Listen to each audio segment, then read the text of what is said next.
Can we even go one episode without mentioning aliens? Even when we're not on the podcast, all we talk about are alien husbands and mail order alien husbands.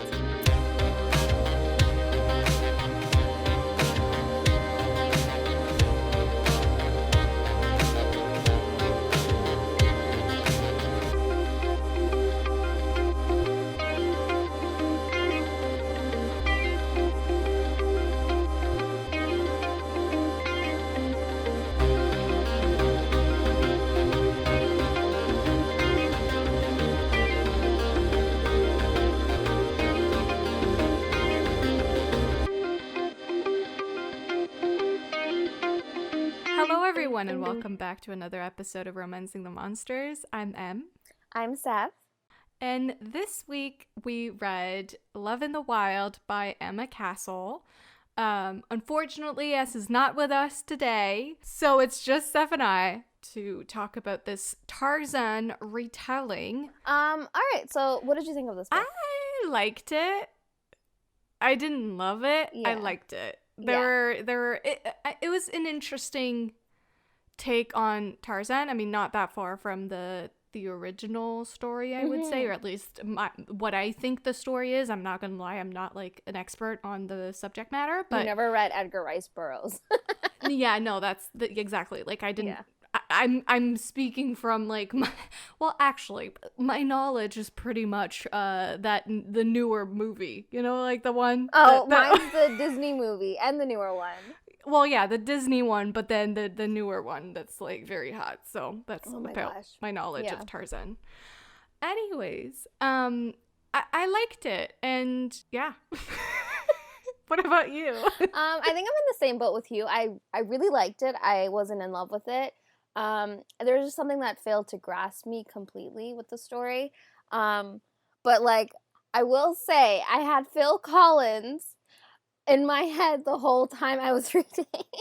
Why? Like the soundtrack for Tarzan, like the Disney one. So like that was just in my head the whole time, and I was like, all right, you know what, let me play it. So then I ended up playing it and like ended up jamming out. You know what? I feel like that probably made it better.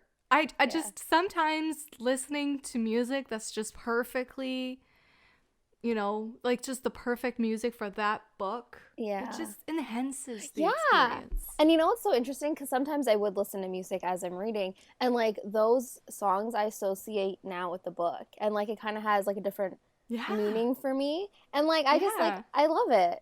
I love listening to music when I'm reading.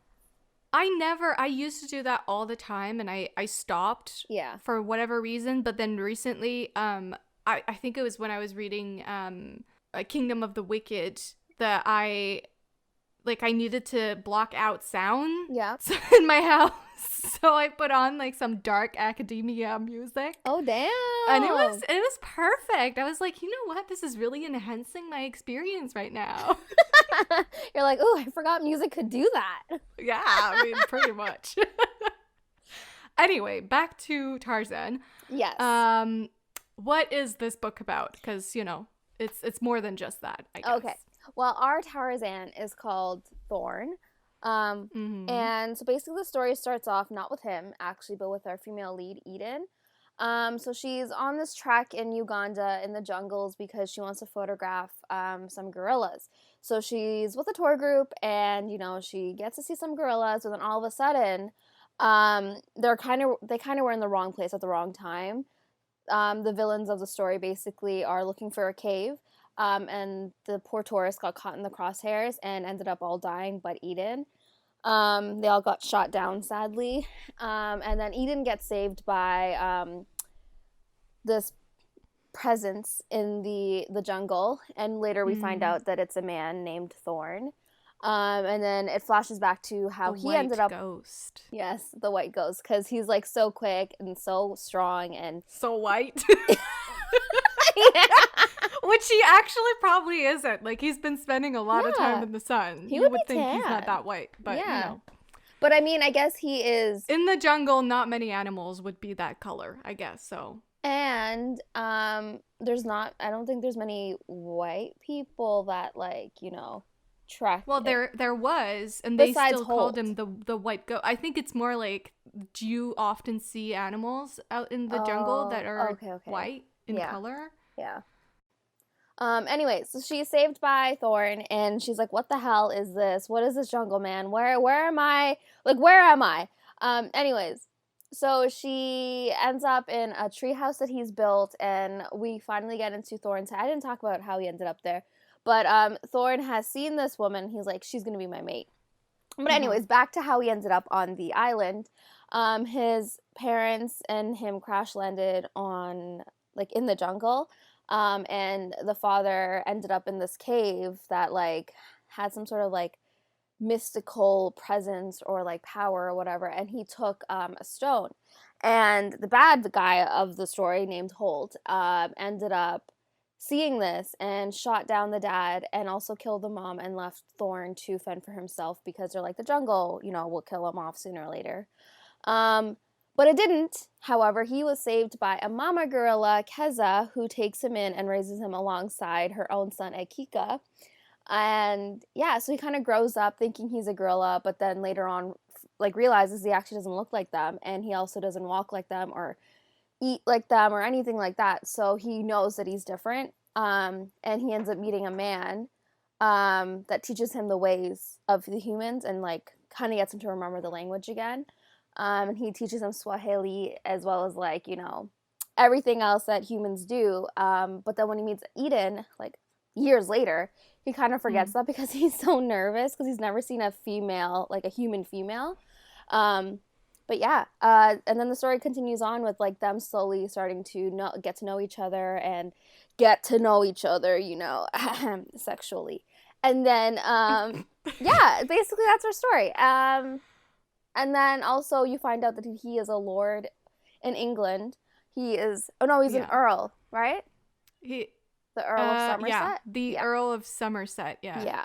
And then his uncle has been looking for him for, you know, as long as he's been disappeared. Like 15 years, yeah. Yeah. And then he gets reunited with his human family, and now he has the struggle of where does he belong, like, with the humans, or does he belong with his friends in the jungle? Because he's like, he somehow can speak to all the animals, and, like, you know, that he has bonds and, like, connections with, like, the animals there. Yeah. Okay, so there's a lot to unpack in what you just said. I know. That was essentially the whole plot of the book. Yeah.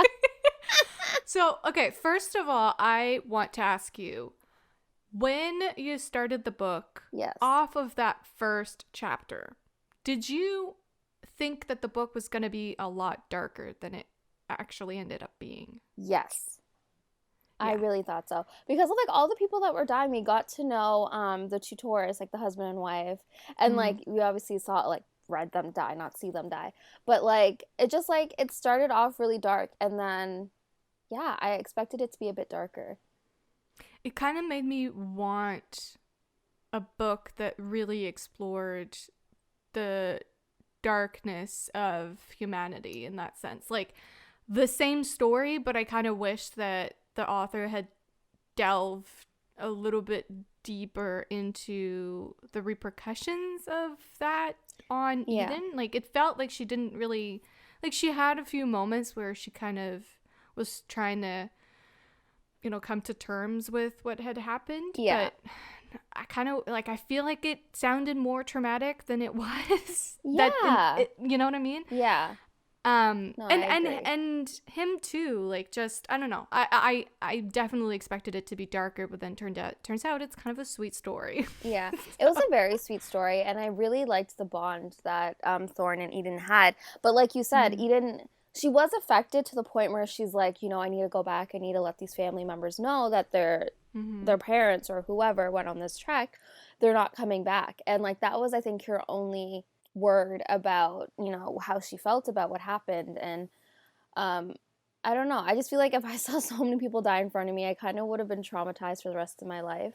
But again, I mean, it's a story, and it's supposed to be a love story at its center, and that's what we got. Yeah, no, sure. I just think the tension between, like, survival and sort of coming to terms with a traumatic event like that would have been a fun thing to explore, perhaps. Also, it has to be said, the book has a really strange structure in the beginning, I would say. Because, like, so it starts off with Eden in the forest when people are killed off, and then she gets saved by the white ghost. And then from there, it goes back in time to when Thorn was a baby, when his parents, their plane crashed. So that's like 20-something years in the past. And then you even get like POVs in between there from like the silverbacks. So like Keza gets POVs. She's like, have you ever had a POV from a what? No. But you know, I liked it worked. Though. She made it work. Yeah, like, and I commend Emma Castle for doing that because, like you said, I don't think we've ever really read a book where like a girl is having inner thoughts. It could be really strange, and I think like you have to let go of, because like in a sense it's like, oh, this gorilla has thoughts and like can communicate sentences, and like you have to, you know, accept that. I mean, we don't know what goes on in gorillas' heads. Like they could be thinking in that's full true, sentences. But yeah, okay, but like full on communicating with Thorn and like having a name, like is that a concept that animals really understand when they're not domesticated by humans? Because like dogs understand that they have a name, but do they understand that it is a name, or do they just know that that's the sound that the humans make when they want them to call them? So like, would a gorilla in the middle of the jungle have a name? I don't think so. I think I remember Thorn saying that when he communicates with the animals, he gets like their feelings and like emotions and things like that. So like, yeah, I don't know how the name would come into it. That's but anywho, question. So you do get POVs from a gorilla, and then it slowly moves towards the present, I guess. It even goes back as for Eden as well. Like even her POVs later on go back in the past, like before chapter 1. Anyway, all this to say the structure is kind of murky in the beginning, but then I think it takes like probably like 10 chapters till you get to where you want to be. Yeah. So that was my problem. I remember, like, I don't know if you remember, like in the chat, I was kind of like, you know, the prologue was great, but like the first chapter I'm kind of struggling with it. And like I think it was because like the prologue was so action packed and like I was ready to get into the thick of the story, and then all of a sudden I'm like in the past and Thorn's 3 years old on a plane, and I was like, okay. And so I expected, you know, that to just really like just to pass, you know, just to see how he ended up there and then go back to where we were, like, you know, where with Eden and the white ghost and or pale ghost or whatever. And like it wasn't that, and I kind of was struggling with that because I don't know. I was so like my adrenaline was like ready to go, and like it was just like, okay, let's keep going. And then all of a sudden, I just had to cool down a bit. Also, you're right. It's the pale ghost, not the white ghost. Okay. All right. My next question is, I'm full of questions today. Oh, I have questions too. Okay. Well, I want to know, because this is obviously a retelling. I want to know, how close do you prefer your retellings to be to the original story? Okay, it depends on the story, I think, and what I'm in the mood for. But I also usually like if my retellings have something original in them, like something that they're bringing to the table, because I just feel like a retelling is a retelling. It's the same story. And in this case, we had, you know, he was like the protector of the jungle, and like there was like a mystical power and presence, and the magical cave and all of that. And I thought that was really like an interesting idea, and I like how she executed it. And I like at the beginning of the story, she even had like not like a warning, but like an acknowledgement of like, I kind of added these things in. It is very much popular in like Ugandan culture or like Swahili culture. And yeah, so I'm just including it in my story, and I really like that she did that and like kind of prefaced it by saying, yeah, this isn't the story, and if it's not your thing, it sucks, but it's in the story. I would agree with that. I like retellings that are very, very close to the original story, but if it does sort of vary from that, I do like for it to bring in like a new element. And for me, in this case, it was more like it was set in modern times. Yeah. Oh, which yes. the original one is not. We're used to Tarzan being like, I don't know, like 1800s or so, Yes. I think is. Yeah. So this one is in modern times, which I was kind of disoriented at the beginning because there's nothing that tells you the time period. So I was like, is this in 1800? Is it not? But clearly it wasn't by the end because there's cell phones. Yeah. But yeah, so I guess like that was an interesting twist of like wondering how would a Tarzan retelling work in our society, like current one. So, and also like the mention of him being like the Earl of Somerset, I was kind of questioning the timeline because I don't think we regard earls or like lords as something that's higher. Correct. I mean, I guess maybe even though in England they still exist. Yeah, they do still exist, but I have you ever read modern, like a contemporary romance with a duke or an earl? I mean, I read like fictional prince romances. Yeah, that's what I was gonna say. Yeah. Fictional ones in like in the sense of like fictional kingdoms and stuff. Yes. But like maybe not like set in Britain or something. Yeah. I kind of glossed over it, but the magical cave and like the treasure and like everything that came with it. How did you feel about that aspect being put into the story?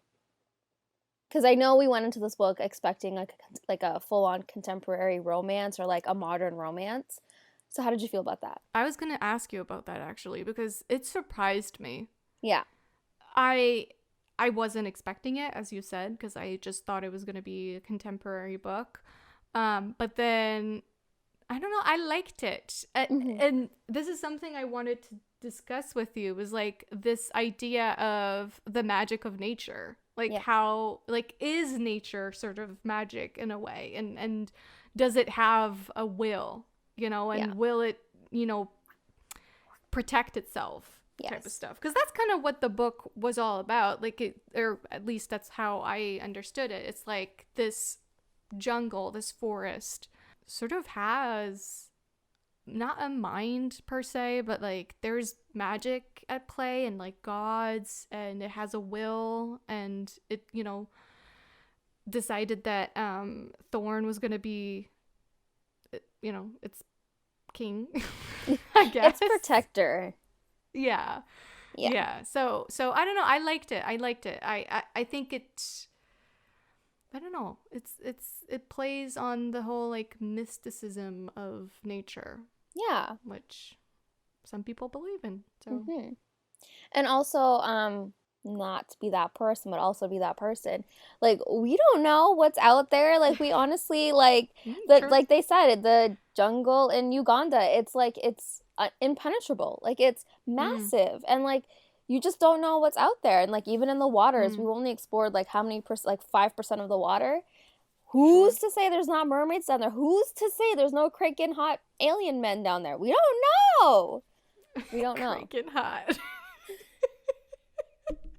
Of course. I co-sign this. All right. We don't know.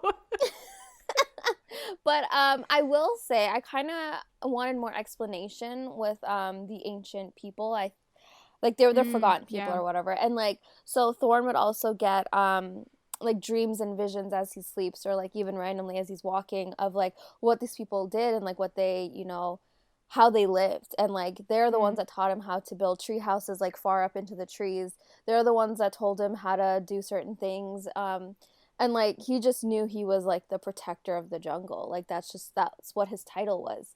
And like I just thought it was interesting, but I kind of wish it was explained a bit more, like how that happened. Yeah, I do too. Because I feel like that would have been an interesting world building thing of like, how did it come about? How did people find this cave? I thought it was really interesting as well how Thorn grew up thinking that his parents were gods, because his memories, he didn't know where they were coming from or why he was getting them. So like he thought of them as gods, which is so, I find that really interesting, because it's like when you're cut off from society, and you're living in a world where you have no way of connecting with humans, Yeah. because they're not around. I don't know, like, you would probably find something, I don't know, like something like a memory, or if you were to find something of like a modern item that you've never seen before, you would probably think it's magic, because you've never encountered that. And you would try to rationalize it with what you do know. And I feel like that's what he was trying to do. Yeah, but I just thought that was interesting, because it's like, yeah, you probably would feel that way if you've never been in contact with humans, really. I will say, though, I thought it was really sad when he finally discovered the white rock that he kept going to was actually a plane, and his parents' bodies were in there. And, like, when he finally, like, remembered the extent of everything, like, that kind of was really sad. He got, like, a panic attack from it, because it was, like, I don't know, because I think that this is related to the memories. Like, I think they were scaring him in a way. So like you said, it was kind of like a way to rationalize what was going on, that he sort of created these gods in his head. But finding out that they were actually his parents all along, and that they had died, and that he had been, not really abandoned, but, left by himself in the jungle. Like, it really hit him, and like there was a whole paragraph of just him really, I don't know, like being extremely panicked about it. I know. I felt so bad. Yeah, he was just trying, and this is what's interesting. Like, I believe in the paragraph itself, it says that he was trying to run away. So like, because he's never really been in contact with, how do I deal with these emotions? Because obviously we grow up being told, like, this is how you deal with fear. This is how you deal with blah, blah. He's never had that. So, like, his physical reaction to what he was experiencing was to run away, because he was trying to run away from his emotions, which obviously doesn't work like that. But that was interesting. Like, I think, like, while I wouldn't say I loved the book, I do think it sort of touched upon certain things, like little details here and there of, like, Thorn's, personality or his character traits, that I was like, that's interesting. Yeah. It makes me think that Emma Castle kind of did her research. She did, in the same preface of the book. I don't know if you read it. She did say that she did, like, heavy research for this book, and, like, not only, like, the jungle and everything like that, but I'm pretty sure she obviously researched things that, someone would go through if they don't necessarily live with humans, or, like, have been brought up by, like, humans. And, like, you're so right, because, like, he's never had to deal with going through emotions and, like, having to identify them. I don't even know if he, like, knew at the beginning, like, what his feelings were for Eden, or, like, anything like that. I don't think he had the ability to identify emotions and also, like, explain them. And I just felt like it was really well done, his character, I think. I would agree. Plus, it did, because you were talking about research, it made me go on, like, a research journey, because I was like, I wonder, would a gorilla actually take in a human baby like that? And did you find something out for that? And the answer is yes, it would. I found 2 instances where one of them was of a kid, like 3 years old or whatever, that fell into the zoo exhibit. And a gorilla mom found him, and she was, like, carrying him around really gently. And brought him to one of the service stores on the side, knowing that, like, this was what she needed to do. Like, she needed to protect the child, hold him gently, and then bring him to the humans so that they could take care of him. That's so sweet. And then there was another instance of a silverback male who, again, another child falling into an exhibit. What is going on? Why are kids even that close? Know. Where are the parents? Where are the parents?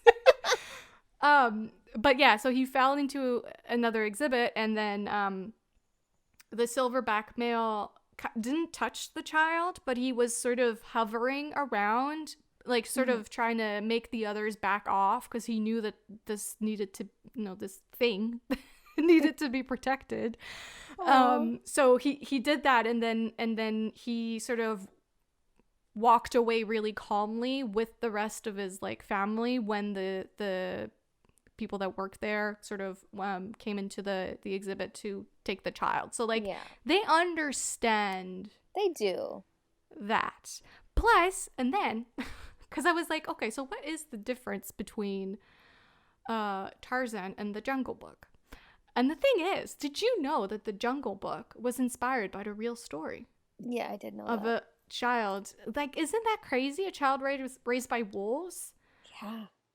That's crazy. So, like, these things could happen. You know what I mean? Like, Tarzan is not that far-reached. Okay? No, they're not. And I really appreciate the research that went into this. Despite it being, like, a Tarzan retelling, like, I honestly felt the research that was done in this book. Yeah. Another thing I wanted to talk about was, and you briefly mentioned this in the blurb, I believe, but you talked about how does someone like Thorn understand love?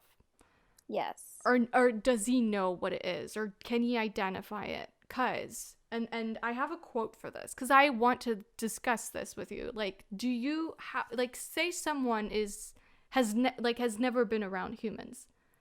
You know, you and I, we can put words to these things and, like, you know, we've experienced them. So, like, we know. But, like, how do you know what he thinks? Because my point is, he's been around gorillas all his life.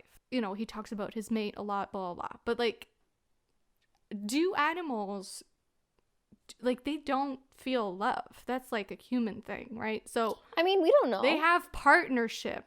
I think you could argue gorillas and like chimpanzees and monkeys, I feel like they have a deeper understanding than other animals. And I think this goes back to like mama gorillas and like their babies. They have an intense affection for them. Oh, that's true. And yeah. I would even say it's love. Like you can see them fully doting on their children. You can see them like, you know, taking care of them, you know, caressing them. Like there's so many like instances where you see that. And like I do think they have a concept of love. Do I know, like, I don't know, is it something that they name? Do they call it love? I don't know. And yeah, I kind of was questioning how he understood love so quickly. Yeah, is there a difference to them between the love for your child and the love for your partner? Yeah. Yeah, so Eden says, he'd spoken of love too, but what did love mean to a man raised in the wild? Did he understand the intricacies of falling and staying in love? It was possible here in the jungle that it was easy to love, but in the modern world, it seemed infinitely more difficult, which is kind of an interesting thing, because it's like, yeah, perhaps it is, and that's kind of what I mean by partnership. It's kind of like animals sort of, they find someone and then they either stay with that someone for the rest of their lives or they change every season or whatnot. But I don't know. I think it's an interesting idea of like, maybe it is easier to love in the wild where all of the like burden of humanity are just not present, which brings up the question, do we still consider a simplified version of love as we know it? Because, you know, I'm thinking of like kids, for instance, like you often hear the sentence like, oh, it's just young love, you know, and as if that's not considered love because it's not this like complex thing that humans, adults experience, right? And it's not burdened by the difficulties of staying in love. Yeah. So I don't know. I can kind of understand Eden's question here because, yeah, what kind of love does this man experience? What kind of love does he know? Because it's probably driven by instinct and survival, right? Because that's what he knows. Those are the emotions that he's probably been confronted with his whole life. It was just always instinct survival. So I don't know. It's interesting questions. Like, is this kind of love different? And does she love him a different way than he can love her? The answer is not necessarily no, but I think it's cool that she sort of thinks about that, because it's like, I hadn't thought about that. And also just the idea that it's probably so much easier to love, quote unquote love, in this world than it is out in the real world, where our decisions, whether it's in love or anything else really, are driven by outside influences and what, we think that they might think of us, as opposed to just letting ourselves be wild about it and just, pun wasn't intended, but I'm glad it's there. Anyways, that was a whole tangent, but okay, so I just wanted to mention like this one line that I don't know how you say his name, Buen his human friend that he had met. I don't have his name written down, but yeah, sure. Yeah, I think I can't pronounce it. I have it here. It's Buen Bale. I'm pretty sure I'm saying it wrong. I'm so sorry. So basically, he says that to know Thorn is to love him, and to love him makes someone a better person. What do you believe he means? Like, what do you think he means about that?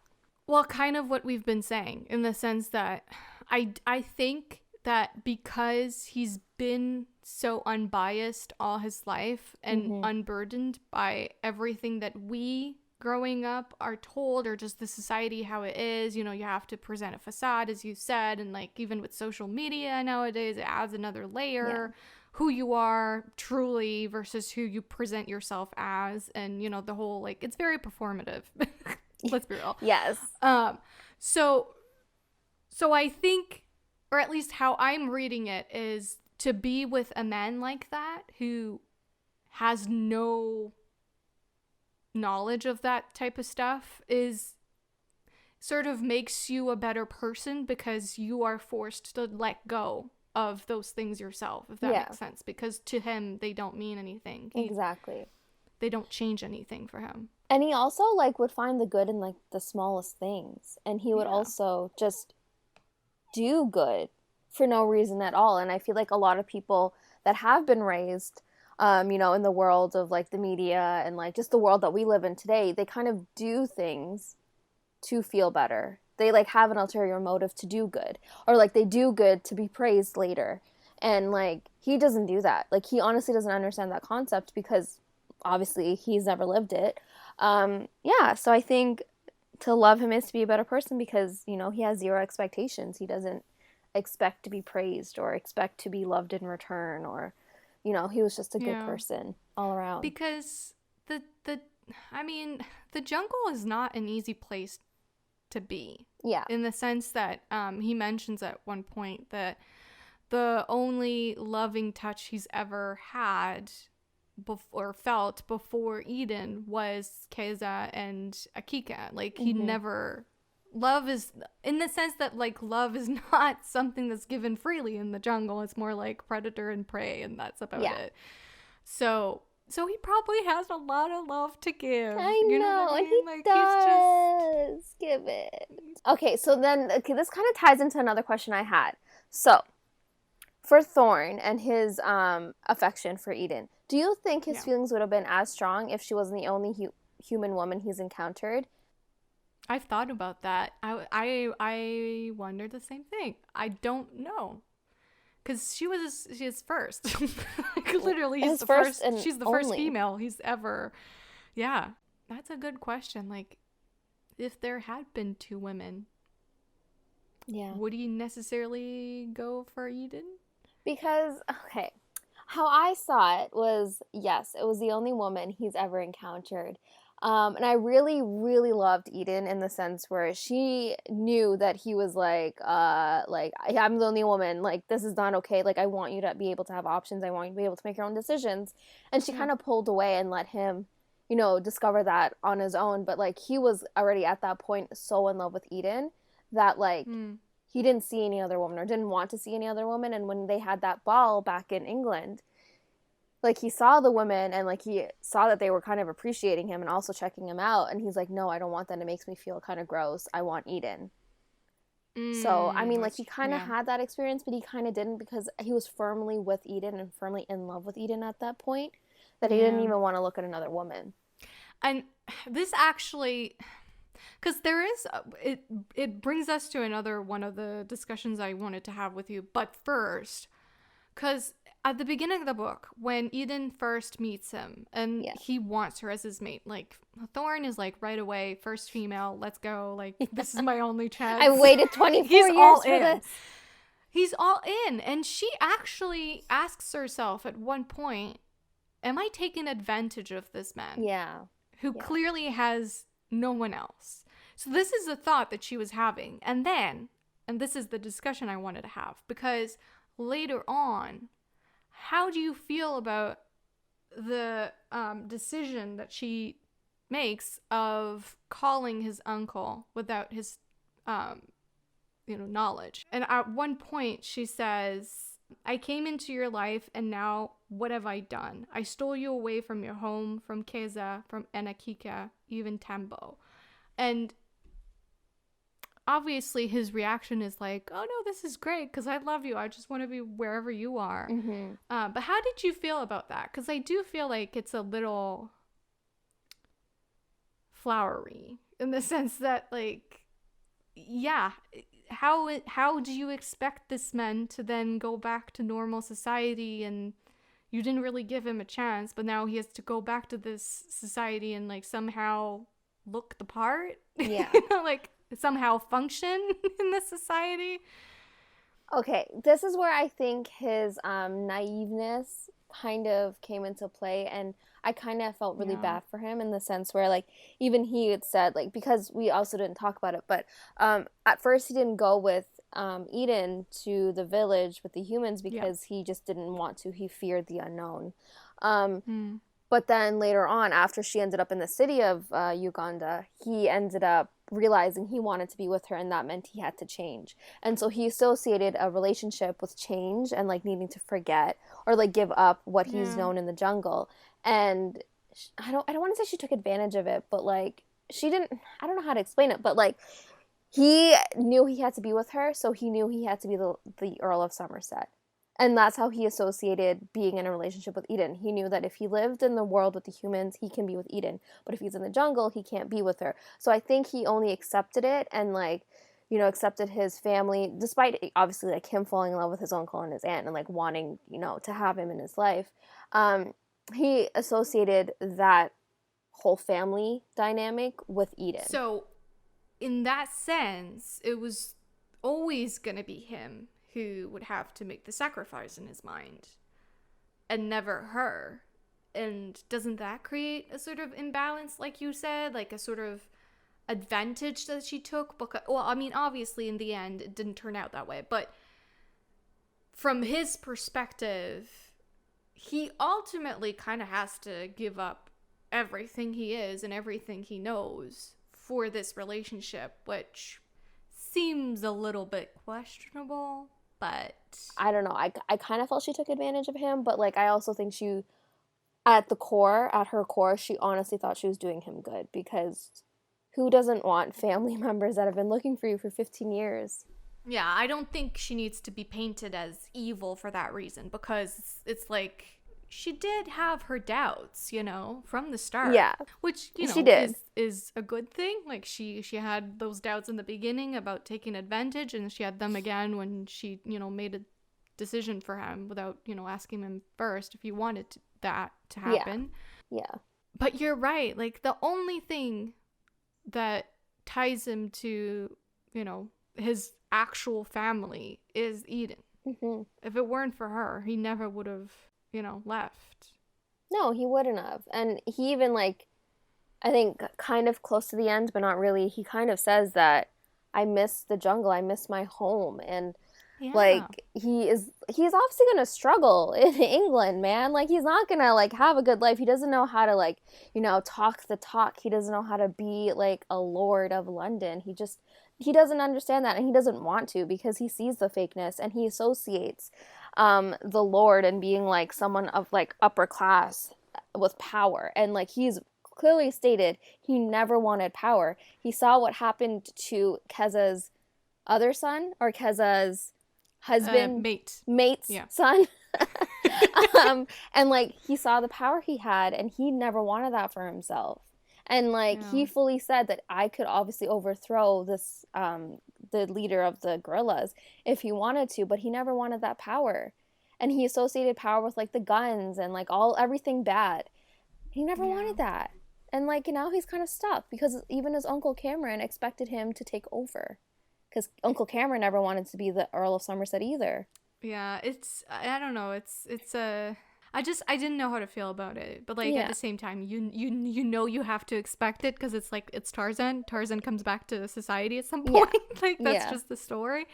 But in the way it was done, I don't know. There was something there about like Eden, what she did, that was just like, really? Maybe ask him first. Like, what did he think of this? Like, I get it. You want to tell this person that's been looking for him for 15 years that, hey, he's alive, actually. Yeah. Which I liked how it took a while for the uncle to believe her. Because common sense, I think it would. Yeah. Yeah, right? Like, you don't, like, she had to send him multiple things to prove that, like, yeah, no, this is for real. Because, like, and I don't know, there's a lot to be said about greed in this book. Like, you know, it presents itself in many facets. That's what I think the monster of the story is, but we'll get into it later. So let's not get into it, but that, I think, is part of it as well. Yeah. Anywho. Wasn't it so cute, though, when he made it to her, like, where she was staying at, and he climbed the fucking wall? Yeah. I was like, oh my god, Thorn. And then his friend's like, nope, there's a door right there. And like, he doesn't understand the concept of elevators. Oh, and I have another point. I love when they actually got like, you know, they did the reunite. What is the word called? Reunion. There you go. When they did the reunion sex, you know, this man ended up with some new tricks. You know, like, you know, wait, what reunion sex? When, you know, he came to the hotel, he climbed the wall and, like, you know, they kind of... Is that when they did it donkey style? Or was it later No, on? when he went down on her. And then Eden's like, I never taught you this. Yeah, his friend taught him that. I was like, that is so weird. His friend told him what to do. I was just picturing the conversation in the car on their way to her hotel. No, I really wish we got it. Here's how you go down. So this is how you do it, and trust me, your woman would really like it. And that was the first thing he did. Yeah. Like, I just go ham, you know? A+ student. Yeah. One ballet looking after the ladies. I loved him. He was so sweet. He was such a sweet man. I love how his story, you know, talks about how sometimes people fall into difficult situations and some of them are led to, you know, take up jobs that are dangerous or, you know, or morally wrong. Potentially, you know, and it doesn't necessarily make them bad people. It's just they're good people that have fallen on hard times, and that was what was offered to them, and they needed it because they have a family to feed or whatever. Exactly. And he regretted it, and then he clearly wasn't offered anything else. Yeah, and then he turned his life around and made sure that he was, like, you know, doing good and, like, being the change as opposed to, you know, reinforcing this, like, terrible thing of poaching and such. So no, and I really, really liked his character, and I don't know, I just feel like in situations this is where, like, other people, like, fail others, and, like, this was a situation where, like you said, he's fallen on hard times. He needed money. He needed to take care of his family, and no other options were given to him. And he was going in the jungle to kill gorillas. Like, that's what he was doing. Until, you know, he met Thorn, and Thorn kind of, like, educated him, and also in return he educated Thorn, and, like, they formed this brotherhood, this bond, and, like, I really liked his character, and I really liked that despite it all, like, him and Thorn really found a way to come together. Bond. Yeah. It was really beautiful, actually. Yeah. Like, and I don't know, like, I find it interesting, though, that Thorn, even though he had such a strong bond with him, never left the jungle to go and meet his family. Yeah. Because he was just scared of the unknown. Yeah. Isn't that cute? And I guess he just needed a girl to push him out of it, you know? He just needed a reason to. But I do like, by the end of the story, he decides to live 6 months in Uganda and then 6 months in England. And I really appreciated that, like, the reason why he continued being, like, the Earl of Somerset was that idea that he could help, that he could use his power and his money to do good, to help conserve the jungle and, like, help save the gorillas and all the animals that live there and protect them, because that's what his job was from the beginning of the story, to be the protector of the jungle. And now he has another aspect of that, or another way to do that. So I really enjoyed that aspect, and I really liked that that was touched upon, because, you know, he wasn't being greedy with his money now that he had it.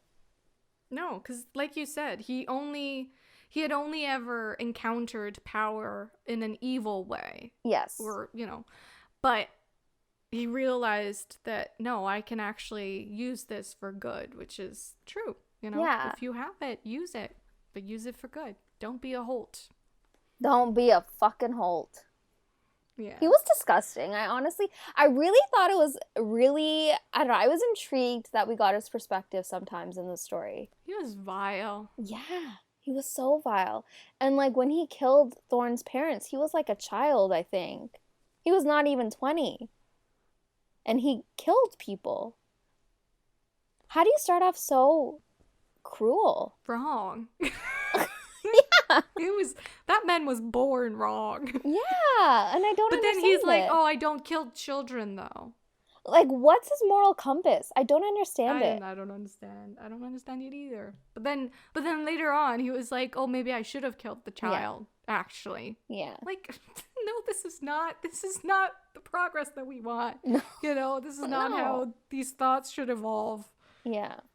All right. Do you think we should get into what the monster of the story is?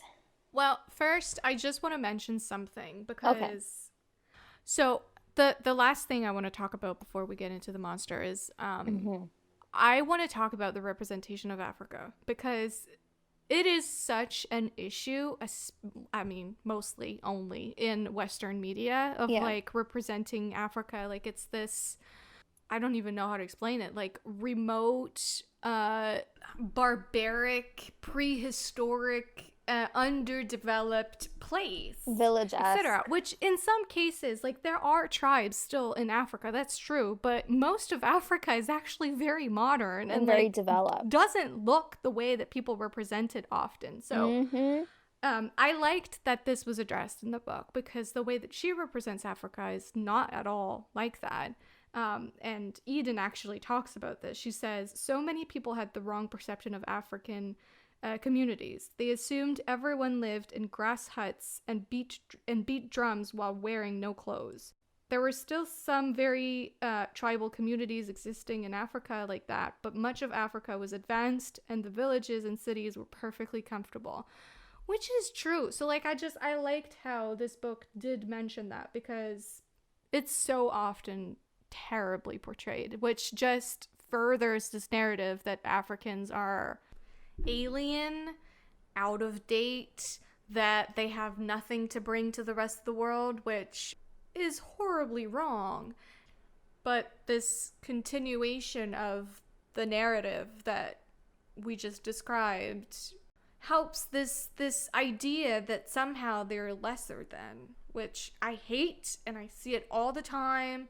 And I hate it. I really do. I think it's gross. No, and I agree with you. And I hate that idea that, like, African people are uneducated, or, like, they don't have the same opportunities, or, like, as you said, technology that we have in North America, or, like, you know, anywhere else in the world. And, like, yeah, it, like, I wanted to talk about that too, but, like, I kind of forgot. But, like, I love that you brought it up. So, like, I'm, like, thanks. But, like, I agree. And I think we saw, like, 2 main cities in, I think it was Uganda. I think they were still in Uganda.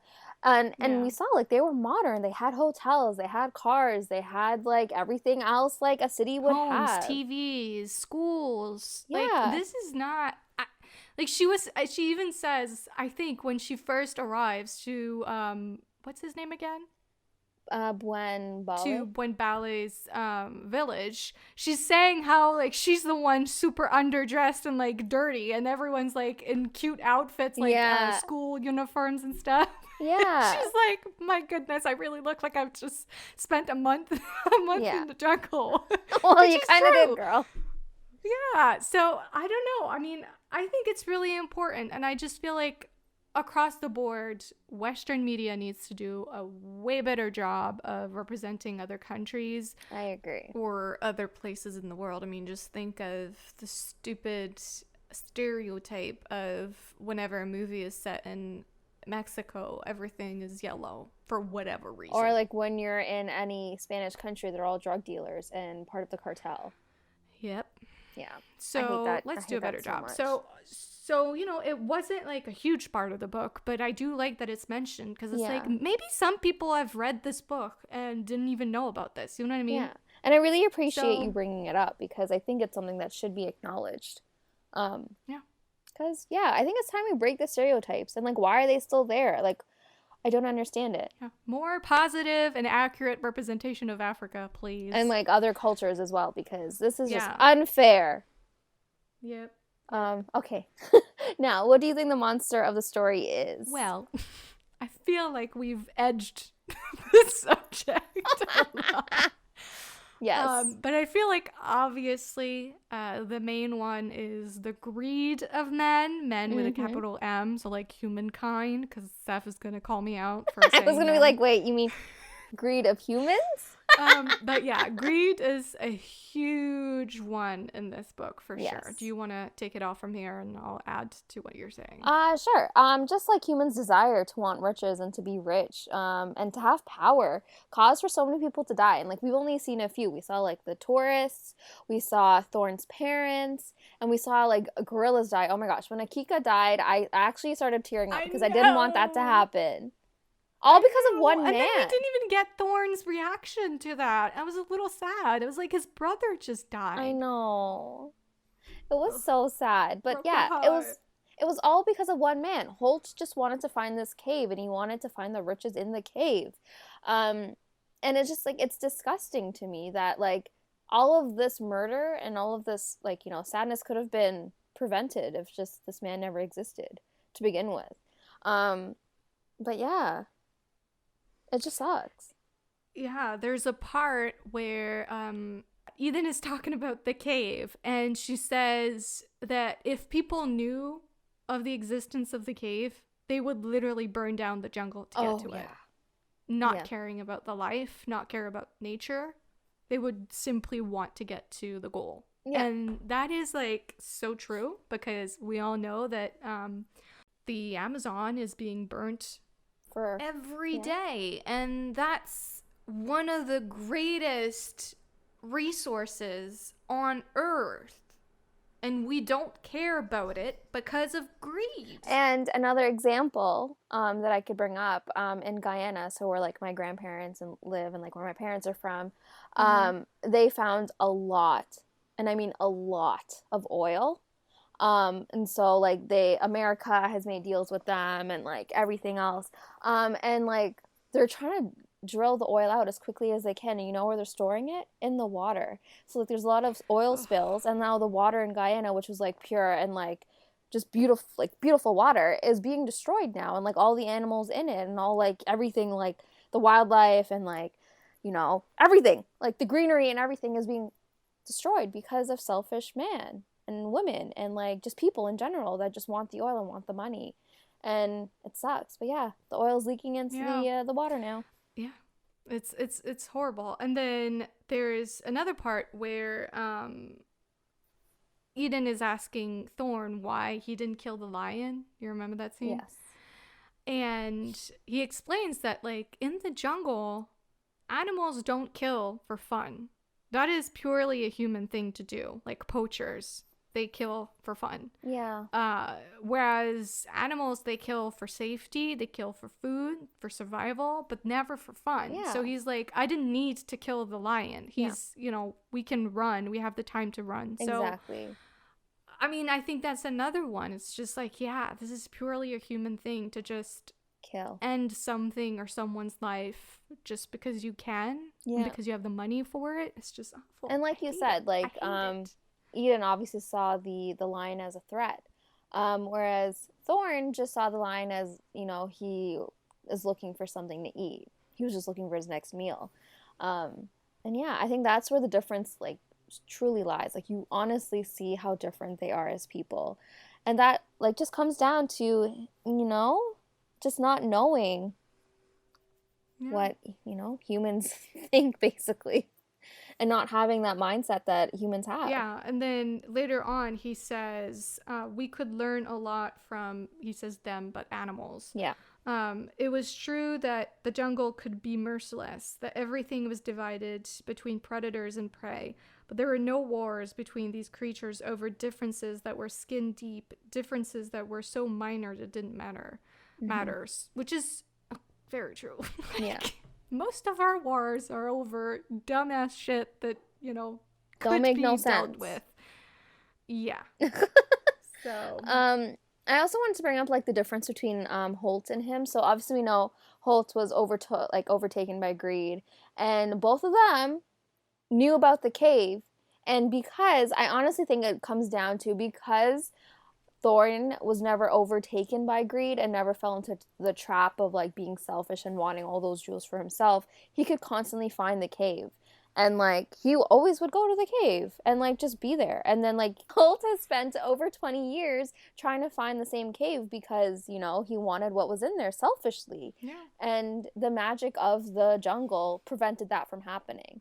And we also didn't touch upon it, but, like, we talked about it. The stone that Jacob, Thorn's dad, took from the cave was the heart of the jungle. What was that about? Because the jungle wanted him to have the diamond. Yeah, which is why I don't know. I kind of wish that was explained a bit, because maybe the jungle sensed him to be a protector, like a good man. So they allowed him to find the cave and allowed him to find the heart of the jungle. I don't know, because he obviously lost the diamond. Yeah, he died. Unless, like, the jungle had, like, an all-knowing presence and kind of knew the future, that Thorn would be forced to be the protector and, like, would be, you know, it would bring Eden back. I don't know. So you're saying that the jungle wanted the parents dead? Well, not dead necessarily, but knew later on that they would have a protector.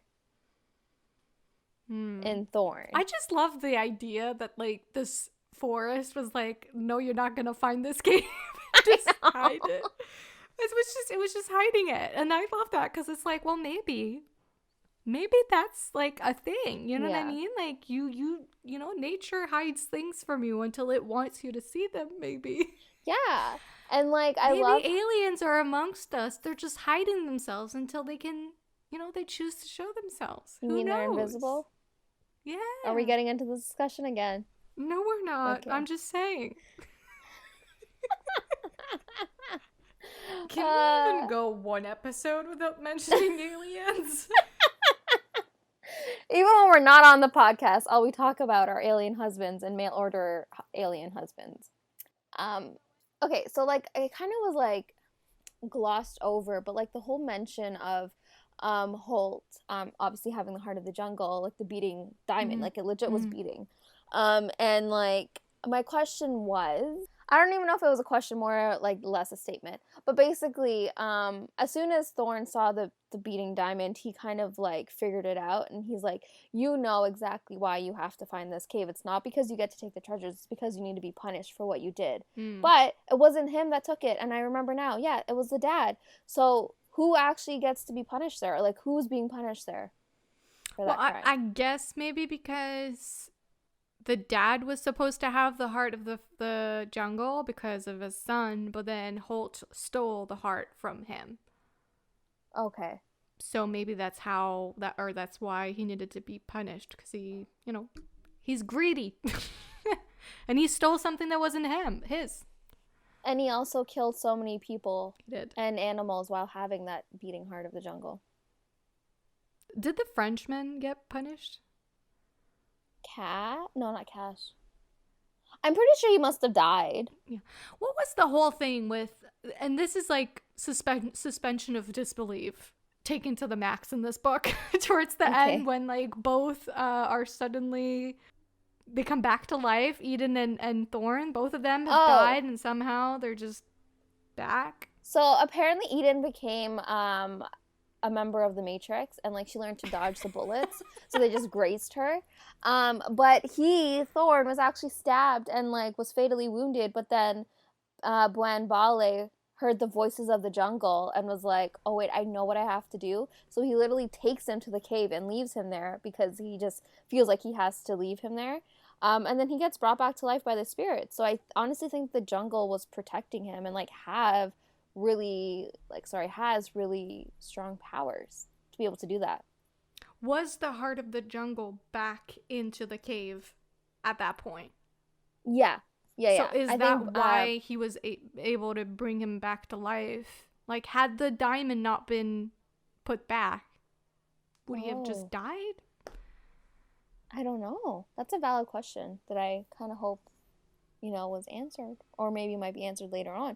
But I don't know, because I remember at Bwan Bale saying that he dropped the stone on the ground and like it lit up or whatever, and then he just knew in his heart he had to leave him alone. And even like Thorn himself doesn't even remember what happened. So like I kind of wanted to know what happened, and I don't know if that was just because it's something that can't be explained. Even the author just didn't know how to write something like that. It could just be my human curiosity that needed to be filled with that. But I kind of wish we knew what happened in there. Okay, so greed of men, poaching, a horrible, horrible thing that should not be a thing, period. Yeah. Should be abolished. Anything else? I was thinking that I guess Thorn's sort of fear of leaving the jungle could be part of it. It reminded me a lot of Naomi from Dark Needs at Night's Edge by Cressley Cole, because in the same way that she's afraid of leaving the house, he was afraid of leaving the jungle, and in a way that sort of stops them from evolving to their full potential and like having the life that they want. Though I guess in this case it's arguable, because it's like maybe he was fully content with the life that he had, whereas Naomi clearly wasn't, and she was feeling very lonely. However, you could also say that Thorn, all his life, he had those thoughts of like, I don't belong with the gorillas. Like, he could tell that there was a difference between them, and like he was saying how he was being rejected by some of them. His mom was never able to mate again because she had taken him in, and like that was badly, seen by the other gorillas. Yeah. So I don't know. I mean, there's clearly something there, though he definitely overcame it, which is great. But he didn't do it for himself. He did not do it for himself, which we always call out on the podcast when someone, takes a step forward but doesn't do it for themselves. I agree with that. I honestly felt like it was something he needs to do for himself, but we also need to recognize he didn't really know anything about the world, so you can't fault him for being scared and fault him for wanting to be I don't think we fault him for it. It kind of comes down to the whole idea of like leaving your home for the first time. It's scary. Like when I moved to England, actually that wasn't my first instance, when I ended up living in Ottawa for a month, and like it was my first year of university. I've never lived away from home at all, alone, without my parents, without my sister, without anyone. It was scary, and like leaving your house and going into the unknown and like being with strangers is scary. So like I think it just comes down to like the idea of like leaving what you've known for something you don't know. True. And you kind of need that push. For me, it was like to further my my knowledge in French, and for him it was to find his soulmate. True. So, and also, I mean, more of like a current example is like even just the whole past year where we've all been living in isolation. Like, it's gonna be really weird and scary when we go back to normal and we're just like surrounded by people and going places where there's tons of people, and like social distancing is no longer a thing. No, and like for me, crowds are not a thing anymore. I honestly cannot handle going to the grocery store anymore because of like the crowds, and like that's something I used to work at a grocery store, you know? And like I used to be there literally almost every other day because I worked so much, and like now the idea of even just stepping into one is scary to me. Yeah, that's my job through high school. So do you have anything for Eden? For Eden, I honestly thought she was trying to do the best that she could. You can't really fault her on her curiosity to go see the gorillas. You can't really fault her for like wanting the best for Thorn. I guess you could, talk about like what we already talked about, which was like her contacting his uncle without his permission. But at the same time, I feel like that's not really a monster. Yeah, I just feel like it's really nitpicky at that point, for me at least. I feel like it would be more of a monster had she had not had those thoughts of like, am I doing the right thing or the wrong thing? Like, if she hadn't thought about that, then I'd be like, hey, girl, making decisions like that for other people that completely changed their lives. I mean, completely changed their lives. Yeah. Like, is not a good thing. But in this case, like all the way through, I would say she was having those sort of doubts that show that she's really just trying her best and like trying to figure out what's the best for Thorn. Yeah. And I guess you could argue, like Thorn was only doing it because of Eden. So like, was she necessarily doing the right? Because he would always be like, if Thorn meets, he didn't talk in third person then. If I meet, my uncle, will you be with me then? He did though. In the beginning, he was saying Thorn eats. So like I was gonna be like, if Thorn meets Cameron, will Eden be with Thorn?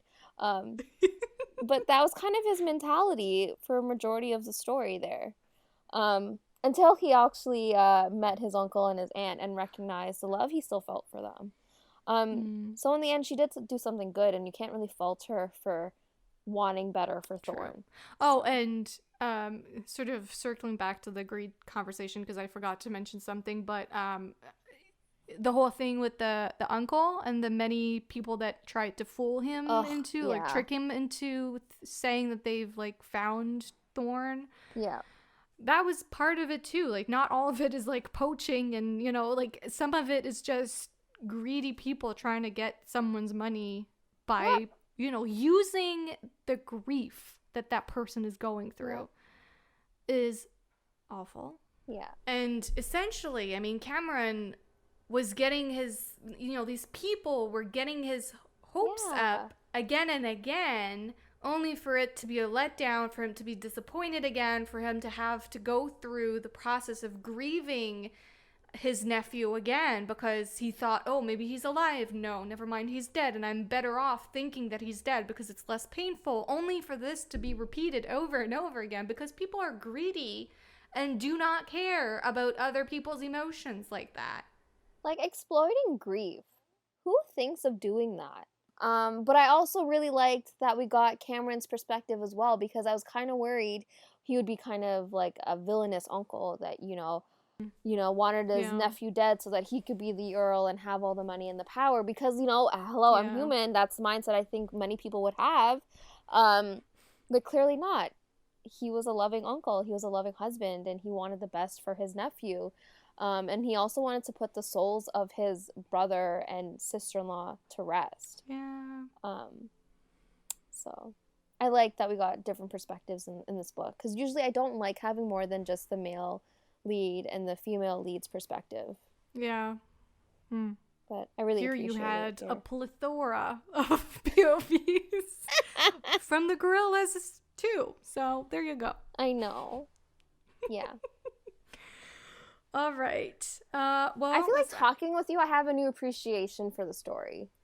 Oh, well, that's good. I feel like that too. Okay. So that's good too. What was our other question? Oh yeah, would you want to live in this world? Would you want to? Okay, here's a question. Okay. Would you want to literally leave your life and be dropped into the middle of a jungle with a hot Tarzan? I have to say, we have to add this into the equation, or else we're both gonna say hell no. With a hot Tarzan, would you? Would I be able to take my Kindle? How are you going to charge it? Fuck. Would I be able to take my favorite books? Would Tarzan be able to build me a library? I will say no, but I will say you're allowed books because Eden had a backpack. But all my favorite books wouldn't fit in a backpack. Well, girl. Oh, man. See, if he's able to understand the concept of libraries and maybe, going to the city to get books and bring them back, I'd be okay with that concept. It always comes down to libraries for you. What about you? I mean, I wasn't thinking about libraries, I can tell you that much. I was thinking that if you're with a hot Tarzan, you're not thinking about books. But, I mean, I don't know. I don't think so. Okay. I don't think I'm made for the jungle. I don't think I am either. I know zero on survival. I don't even know how to start a fire. I don't even know how to do CPR and stuff. Yeah, I don't even know how to start a fire. And my dumb ass would drink any water I find. We would die in 30 minutes. Secondly, or thirdly, or fifthly, or whatever, I don't even know how to swim. So. Huh? Wait. I don't know. What? I don't know how to swim.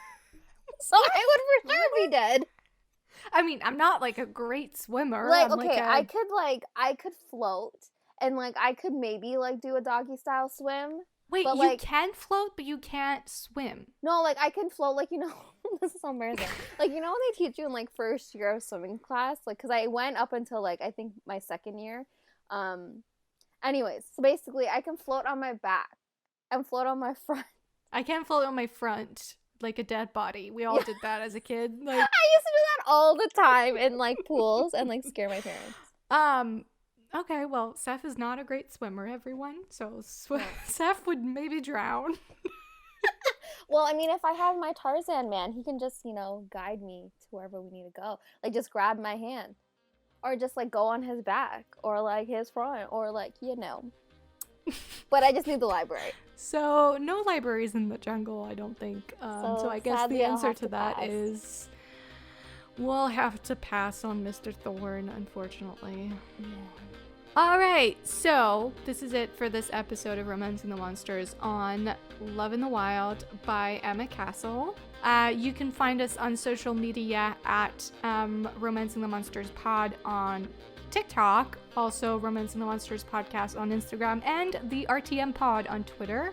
You can also find me on both Twitter and Instagram at Foes and Lovers. And you can find me, Seth, on both Instagram and Twitter at Pros with Woes. I always want to say Pros with Woes now. I don't know why. It's because you want to be me. Oh, sure. Also, if you like what you've heard in this episode or any episodes previously, please feel free to leave us a review or any kind words on any social media platform, or just if you just want to give us a thumbs up or a heart on SoundCloud, whatever you want to do.